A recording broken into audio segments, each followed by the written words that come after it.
that are women, cool, that is my market. If that's such a problem, get me clients then. Male clients. How about I that? just feel like there needs to be a balance. A balance. Hey y'all.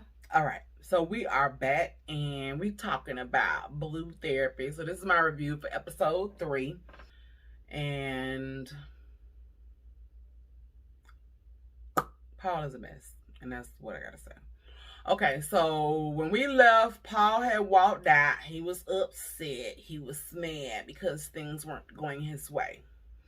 So we come back and he came back and Denise thanked him for coming back.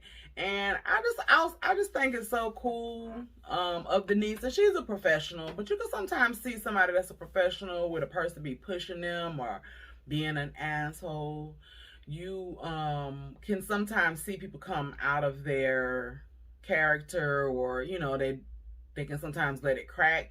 And she just, she stayed calm with him. She stayed calm with everybody when they were having moments of being upset and things like that. She didn't let him get her, because his personality just was grating as far as like how he was acting. He's in his confessional talking about I don't think that Shoma researched Denise's credentials and who she was going with, and is she the right one. This is a hot mess. No, boy, you is the hot mess. There's a hot mess, but it's definitely not Denise nor her credentials. It's you and your foolery. Okay. Denise asked Paul if he trusts Shoma, and he said yes. So she said, so if you trust her, and she said that she trusts you, so basically you all trust each other, there should be no outside issues as far as social media, what she does on social media, what he does on his social media, if you all are saying that you trust each other. There shouldn't be an issue. And there shouldn't. Like, that's a contradiction. You either trust her, and when you see things, it's not, her being intentional or malice about what's being posted, and vice versa from her. And I don't think that Shoma was the one giving him those angst and issues. I think it was more so Paul being hypocritical when it comes to wanting to kind of police what she put on her social media. He's being asshole Paul. And when he does that, I'm going to call him asshole Paul, because that's what he was doing. He was being an asshole to Denise. Denise is asking him questions. He's being short. He's answering before she's finished the question. And she was like, can I get the question out? He was like, I already know what you're going to say. And she asked him, so what question was I going to ask? But then Shoma was kind of like telling him, like, stop. Like, you're being rude. You're doing too much. She's asking you a question. You stop. And she was like, he's not going to do that. And he did. He stopped. But he still, throughout the time, just his personality. And I think that as I've watched more of the show and some other things came out, and I'll bring it back up when I talk about those when I do episodes 4 and 5. I think I understand why Paul feels himself so much now, and that why now he is being as holish to Denise and to Shoma, because he is an asshole to her, even as her man. Shoma's next issue with Paul is his sister. So she says that Paul's sister does not like her. She says that Paul's sister always has a comment about her, that the sister says, you can't take care of kids. Meanwhile, she dumps her kids on Shoma, and she said the word dump. And I thought it was so hilarious that when she started bringing up the sister, Paul was going, like, oh, no, not that you're going there, oh. But it was like really under his breath. I found that very funny, because she probably hit him with a curveball, and he didn't know she was going to be bringing up stuff about his sister. Shoma said she meant dump. Like, she said in that, that is what she does. But she doesn't understand why, if I'm so bad, why are you constantly leaving your kids with me?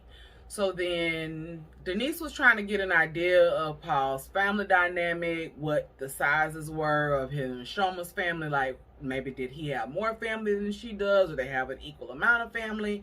And he was like, it's irrelevant.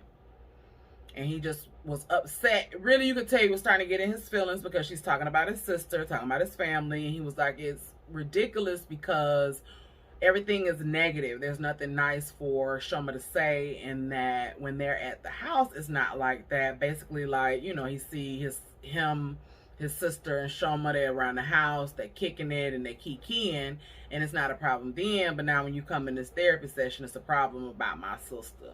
And he was getting in his fifis, like deep into his fifis. But Paul's sister is getting on Shoma's nerves because it's just little things here, there, petty, a whole bunch of mess. So Shoma gave an example that they were going to a place called Thorpe Park, and that Paul mentioned to his sister, and so she just automatically imposed her kids on their trip. Instead of, you know, saying that she want to come and bring her kids along, she wanted Shoma and Paul on their trip to take her kids, and then she be off having fun. And so it's like, I'm going off with my people, I'm having a good time while y'all are babysitting my kids. And Shoma just feels like she's being forced to babysit kids that aren't hers. She's sacrificing her time for kids that aren't hers, and she just doesn't understand why Paul doesn't get that frustration. Meanwhile, your sister is always talking about me, always got something to say. She didn't like my pasta bake at the family dinner. She talks about how Shoma dresses, even though they both might wear, like, you know, like a bodycon dress, but the sister got something to say because Shoma is basically being inappropriate by wearing that. So Shoma just like, you know, if your sister don't come around, I could be okay.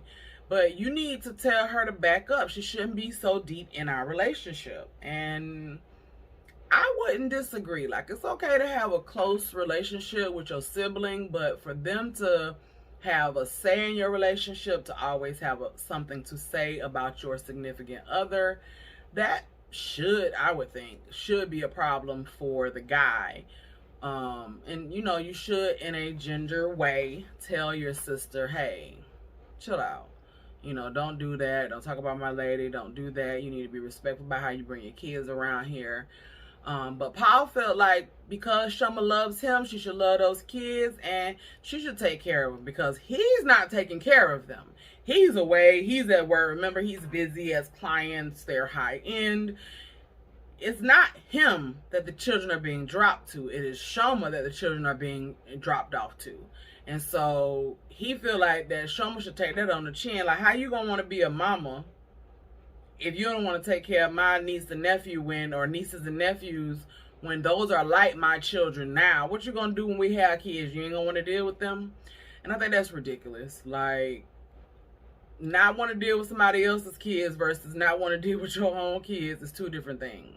Like, as a parent, I'm sure that if she had a child, she would take care of the child. She wouldn't be trying to dump the child here, there, and everywhere. It's just a matter of when you don't have kids, like, I don't want to have to babysit. I don't want to have to feel like I'm obligated. Like, yes, I'll take a child and, you know, enjoy them, whatever, but I want it to be on my time, not on you as the parent's time. If I am volunteering the time, then it's going to be when I volunteer it, not because you want to be a hot girl every weekend and go to the club and you want somewhere to drop the kids off to. I'll try to basically maybe explain his sister's position, or why Shoma may feel like initially the sister didn't like her was because she was on this show called Backchat, and apparently the people that are on Backchat are, as you might say, ratchet, and that they assumed that Shoma was the same way because she was on that show. But then once they realized, well, the sister, I should say, once the sister realized who Shoma was, just personally and in real life, then she warmed up to her. And Shoma said, warmed up to me when? Tomorrow? Because, baby, we just got into it a couple days ago. What are you talking about? And Paul is delusional. Like, I don't think he wants to address the fact that his girl and his sister don't get along. He doesn't want to have to deal with that. He would just prefer to pretend like everything is okay. And maybe eventually Shoma will shut up about it, or maybe Shoma and his sister get the issue fixed and he wouldn't have had to touch it. I think that was more so of the approach he was taking, because when Denise said, well, maybe that'll be a good idea for you to facilitate something between Shoma and your sister, you know, to help foster the relationship that they're wanting to be fostered to help clear up any misunderstandings and all of that stuff. He said, yeah, I can do that if needs be. Bruh, if needs be. Shoma say your sister don't like her. Shoma say your sister is doing all of these things and saying all of these things. If needs be. Child, Shoma had done called the girl a bitch, and he was upset about that. She said your sister is a bitch. And then she later rephrased it and said your sister acts like a bitch. Or, yeah, she acts like a bitch. So she may not be a bitch, but she does bitch shit. I was cracking up because every minute Paul was just more and more upset because of how Shoma was talking about his sister. He was not here for it at all. And I assume most people wouldn't. Like, we're in a relationship, you got an issue with my sibling, there's not going to be a comfortable conversation to have with somebody that, you know, I don't like your sibling or anything like that. Paul tried to do a flip-flop on Shoma as far as the sister situation. He's saying, well, you see who's, you know, making the negative comment, the bitch comment, who's this and that, you know, it shows you that Shoma is the aggressor. And I'm like, that doesn't show you that Shoma is the aggressor. That show you that she don't take no foolishness from nobody. And then apparently your sister is on some foolishness, and so Shoma want to give her the business because Shoma said she ready to whoop that ass.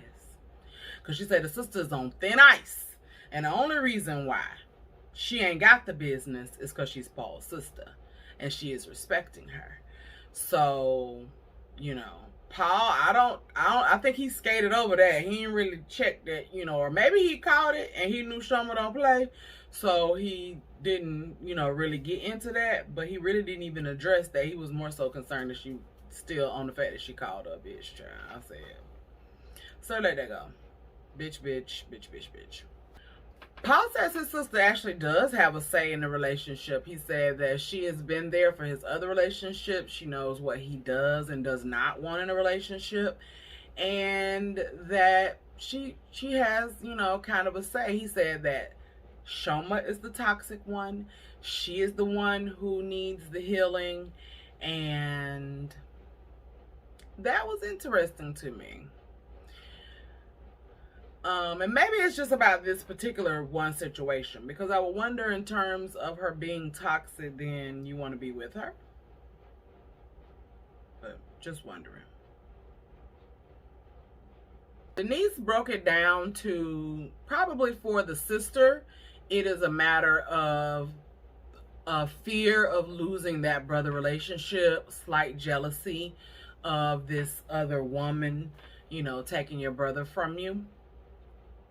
And Shoma was like, yeah, because in the reverse, she knows that Paul would leave her if her brothers or her family was so involved like his sister is. So he's going to definitely have to check that, because don't nobody want to date your sister. She dating you. Yeah, it's just y'all. Like, get it together, bruh. Get it together. Last time we had Jamel also walk out. So we know in episode 2 we had both of the men walk out. Jamel walked out. He's come back now. And Denise thanked him also for coming back. So they talk about the family dynamics, because Deb has not, and I'm going to start calling her Deb and Debs. Debs has not met Jamel's family, which I find very interesting. If you've been dating a person for a whole year and she hasn't met your family, like, why? So he lives with his mother and father and his 3 siblings, and they are actually the reason for the title of episode 3, which is My Girlfriend is Too Loud for My Guyanian Parents. So Jamel is Guyanian, and Debs is she is Nigerian. Jamel says that Deborah is loud and that she does not know how to be quiet or talk softly, or I guess be in quieter environments at the right time. And he says that when she meets his parents, his family, he wants it to go right. So he said, this is my 4th relationship. And so he must have had some encounters with his previous girlfriends that went left. There's also the issue that she is not Guyanian or Guyanese. I don't know if that would be proper for that, but because he said that his mom is, of course, expecting him to come home with a Guyanian girlfriend, and that was Deb's point, is that, well, that's why we need to get it done now so that she can, you know, not be expecting a Guyanian girl. She got this Nigerian bae coming to her house with her son, like, and that to me is just ridiculous. Like, you live with your parents, they're living, you have a girlfriend for a year, you're saying you're buying a house, you're making future plans, you want this to be your last relationship, but you don't introduce her to your family. Like, that is just odd to me. That is just odd. Tell me what y'all think about that. Is that too long? Because I know some people, as far as like being in relationships and stuff, it's not a big deal if you don't meet the family like right away or sometimes at all. But what y'all think? Was that too long? Was a year too long? Deborah said that he met her family after 3 months of dating. So, you know, very contrast of time when we talk about 3 months versus now a little bit over a year. Deborah said it's an excuse, it's bull, and that she knows how to carry herself. And I would think that that was true. I mean, like, to me, from what I see of her, she's a prissy Miss Missy. So I already see her going in front of the parents and being fake and trying to really impress them. You know, so I don't see her going into his parents' home or wherever they would meet and be just cutting the fool. Like, she doesn't even seem like that type of person. Like, yes, she loud talking to you, but if y'all are at your mom's house or meeting your family and it's her first time meeting, most people are gonna act in a certain way. So I thought that that was shady and ridiculous too, that all of this time you and not one person. And then he gonna be petty and say, well, which family member you want to meet first? And she was like, that's ridiculous. That's stupid. No, you are so dumb. You are really dumb. For real. Like, how do you sound? What, your Uncle Sam? Or your Auntie Merle? No. Like, you could have her at a family dinner. You could invite her over for whatever. Like, don't, which family member you want to meet first. I'll bust you upside your head. We're back on social media with Deborah and Jamel. So Deborah says that Jamel blocked her on Clubhouse. You could take that two ways, and based on the problems that they say they've been having, you know, we probably know what that's about. So what do we do as women? Let me tell you something. Men, hello, hi, how are you doing? This is no dig to you all. Don't feel slighted by it, because you all are still brilliant. You are still smart, but you are not smarter than a woman. Know that. Ingrain it in your brain and remember. And we bring life. We are faced with so many things. And the way that the brains that we were given were set up, you're never going to get around whatever it is you're trying to do, but we're going to figure that out. Message. And with that said, Deborah went onto her friend's Clubhouse account and was able to go into this dating game show that Jamel moderates. And it's kind of like a date me, what they call a date me show, which is where girls and guys come in and try to shoot their shots at other people. And, you know, I guess you can chat and talk if you're interested. And what Deborah was saying was that the guys who have girlfriends in that room, when the girls try to shoot their shot, they'll say, this one is unavailable. But she said that Jamel would never identify as not being available, and he would be entertaining these girls in this that were trying to shoot their shot. That's disrespectful. That's like disrespectful. And then he tried to Jedi mind trick. Again, y'all not smarter than a woman. When you think of stuff, just think, she not gonna believe that. Cause that don't sound right. He gonna say, there's a Jamar and a Jamel, and I think she's getting the names confused. She was like, no, I know my boyfriend's voice, and you were entertaining those girls. And I said, yes, he definitely was. I believe you wholeheartedly. Ninja, please. Jamar and Jamel, she got them mixed up.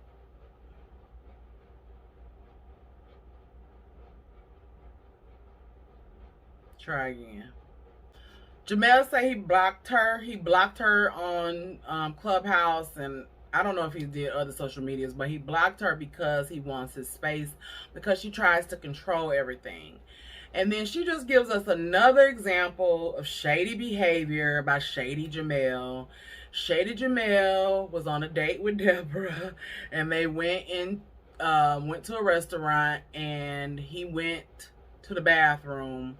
I'm assuming like maybe on the way back he saw this person, but she sees him talking to this female, and she said while he was talking to the female, you know, it's like how you can see something but you know you don't necessarily see it. So I guess she's trying to look around and see who he was talking to, and she's like, he ducking and dodging behind the pillars trying to hide himself, but she did see that he was talking to a woman, and he's talked to that person for like 10 minutes.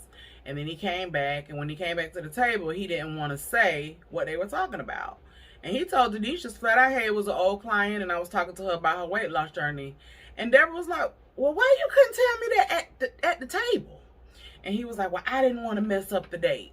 Here goes Shady Jamel with the BS. Deborah's like, but you messed up the date by not saying it and acting shady and not answering my question. If you would have just said, yeah, that's a client, and I was asking her about her weight loss journey, where she at, we could have moved on with the date and it would have been cool. It would have been no issue. But by you like, we don't need to talk about it, we don't need to talk about it, and blah, blah, blah, that makes it look like, even if you're not, it makes it look like you're guilty. And I think what a lot of people don't realize, when you get into relationships and you decide you want to be in one, and you want to be with a person, you want their time, and you're talking about a future building, you are going to have to disclose your location for the majority of whatever's going on. Yes, you deserve man time or personal space, woman time, whatever it is. Yes, you don't have to be with a person or up under a person all the time, but you're not gonna sit in my face and talk to a woman and not tell me who that woman was. I don't care if that's your 3rd grade elementary teacher. Let me know.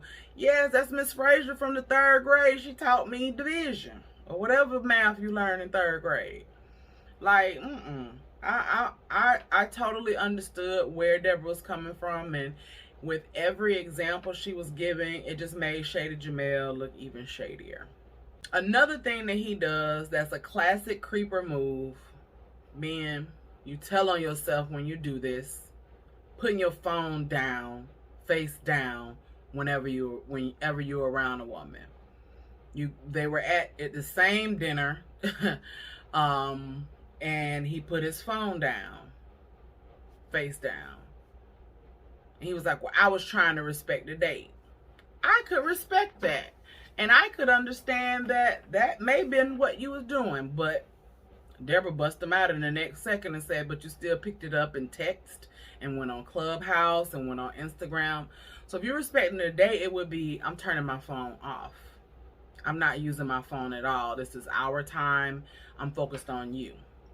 But for you to still be on your phone and picking it up when it buzzes and notifies you of whatever message or activity you got on social media, that makes your whole premise of you put your phone flat on the table to protect the date or to save the date or respect the date, it makes it bull.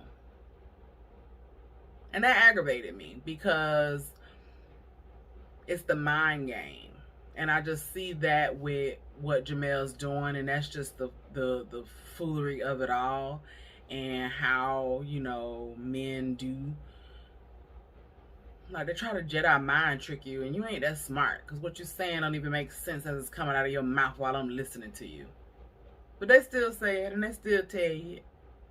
They just talk about her wanting access to his phone and how he has her passwords, and the phone is just an issue for Deborah. Jamel says that Deborah hasn't been with anyone like him, so she just don't think that he doesn't think that she knows how to deal with a man like him, and that's therefore why she has all of these issues and all of these expectations about what she's wanting him to do, what she's expecting him to do, and it's not real. It's fantasy.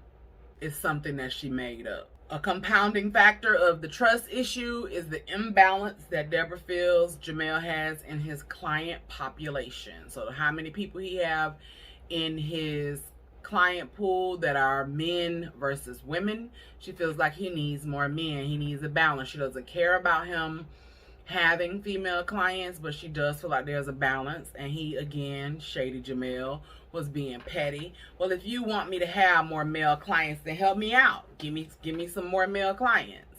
I don't think that's the answer. I mean, I understand that her request is technically an impossible request, because when you are getting clientele as a trainer, you don't have a choice on who you get as a client. I would think that a lot of men are more athletic, and so they are more inclined to know what to do as far as exercise and working out and getting on plans. And men lose weight quicker, so they could change just their eating and would easily lose pounds. So it may not be as many men coming to Jamel. So I can understand it, that she's kind of asking for something that may not, or is not necessarily rational or logical for how things work. It's more typical that women want someone to show them the moves, give them a plan, give them a regimen, have a schedule of we meet, 3 days or 4 days out of the week, and we're working on certain body parts. You have men, of course, he doesn't have all female clients, but the majority of the client base is female, and that's a problem for Deborah, going along with the trust issue. So Denise asks, other than the gifts, what else are you looking for? What else is it that he can do? And the trust is the big thing. And I think that, as we all know, we always hear it, trust is a big thing in relationships. And if you don't have trust, then,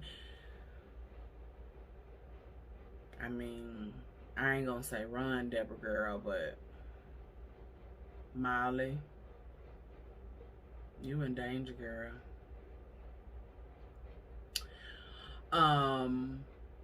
She wants him to take accountability. When I ask you a question, what happened, this, answer it. Don't be dodgy. I love that word, how they say it. I mean, don't be dodgy. Don't be shady. Be upfront.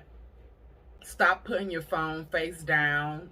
And I got her point. So she did get on my nerves a little bit, kind of episode 1 and 2, but as they got to talk about it more here, episode 3, and then as you continue to get through the episodes, and we're gonna with Deborah and Jamel talk about that, and it'll make some other things then make sense and bring to light some stuff. But as they got to talking more, it made more sense as to why she was so upset. And so, just drilling on the social media, he is real shady and real dodgy.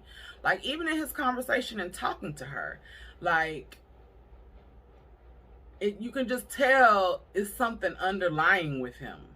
You can just tell it, like it's something just under the surface of, like, you're acting weird. I'm not even with you. I don't know you like that, but you could just tell, like, his body language, how he is talking, what he's focusing on, what he's upset about. Is like, yeah, you really are into something else. And Deborah girl. Jamel says that Deborah don't have anything to base her expectations off of. And Denise asked her, like, well, where did the expectations that she has for Jamel come from? And she said, I have family members that are in relationships, and the biggest part of her standard for her relationship, and I respected this, and I said, okay, now that makes sense why she said, she wants things the way she wants them. And I respect, hey, listen, if you are a woman and you date a man and you let him know from the beginning, this is what I need, A, B, C. I want you to buy me expensive gifts. I want you to take me to these restaurants. I want you to take me on trips. I want you to do this, this, and that, and I need that. If he understands that and he still chooses to be with you, then buy that woman her gifts. I ain't mad about that. Buy that woman her gifts. But what Deborah said was she lived with her aunt and uncle, and her aunt ran the show. Her aunt took care of all of the house business as far as bills, paperwork, financial, all of that. She also cleaned and she cooked. And Deborah told herself that she would not be in that type of relationship. She didn't want to be given the everything. She wanted to be the one being pampered and being the one being taken care of. And so that's the standard that she set. So what she saw in other relationships that she thought were successful, and then also seeing this relationship, not necessarily that her aunt and uncle's relationship was not successful, but seeing the dynamic of a relationship and knowing that that's not the dynamic you want your relationship to follow. So I ain't mad at her for having her standard. At least she has one, because some people don't have standards at all. So hey, can't be mad at the person for having them and sticking to them. And what she said was that Jamel was meeting the standard in the beginning, and that now he's not. And Jamel did say that he sees Deborah as his wife, as having a future with them, and Deborah, she ain't happy, because all of that stuff, when you know, even if you have a relationship that everything else is good, if there's one nagging thing, and that's a big thing, and in this case trust is a huge thing, they're not going to get over that. As much as you say, I'm purchasing a house for us, as much as you buy gifts, as much as you may pay bills, as much as you may do any of the other things that she asked for, that trust piece, that you being shady, you being dodgy, you on social media doing what you want to do, entertaining females and this, that, and the third, she's not going to be here for it, because that is going to constantly replay in her mind. And even though she's like, yeah, oh, that's cool, you want to marry me, you want to be my husband, you want me to have your babies, you're going to buy me a house, you're going to be able to take care of me and give me lavish gifts. Oh, but I still don't trust you. I still don't trust that when you walk out this door, that where you told me you were going, that's where you're going to be. I still don't trust you that if you have to put your phone down when we go, you know, anywhere, or when we just at the house, I don't trust that. So that's where he's going to continue to see a problem from Deborah, because that's not something that's going to go away just because you give the hope and the expectation that there will be a future life, you know, as married couple and that type of thing. Well, thank you for watching. That was episode 3 of Blue Therapy. Let me know if y'all checked out. I put the link, and I'll put it in this video, but in episode 1 and 2, I put a link to their YouTube channel in the description box. And let me know if you watched the channel, if you watched the show, if you checked it out, what you think. I still love the accents, even though they're going through drama, and sometimes we have a on Breezy's nerve alert. Did y'all like my on my nerve alerts, honey? Because they do it, and they got. I'm gonna tell you, I told you here when they got on my nerves a little bit, but I alert you if this particular part, if I didn't mention it, let you know it got on my nerves. But I'm enjoying reviewing this show. I'm gonna review 4 and 5 here soon. I've watched 6, which has been released. Very good. 6 dropped some bombs. I mean, it's the final episode, so they're gonna hit you with the boom doom there. 6 was really good. They actually have a reunion show. I'm gonna wait because you gotta rent it, and I am gonna rent it so that I can do those 2 parts, but I want to be ready to watch them, take notes, and all of that when I do. So I'm just gonna follow with the episodes that I still have left to review, get those edited and put up, and then we'll get into those other 2 parts. Just a follow-up to see kind of where they are now after Blue Therapy. So I think that's gonna be very interesting as well. And be sure that you comment. Let me know how you liking the review. Let me know what your thoughts are. Like the video, share, subscribe if you are not subscribed to the channel. Please subscribe, and I'll see y'all later. I'll holla.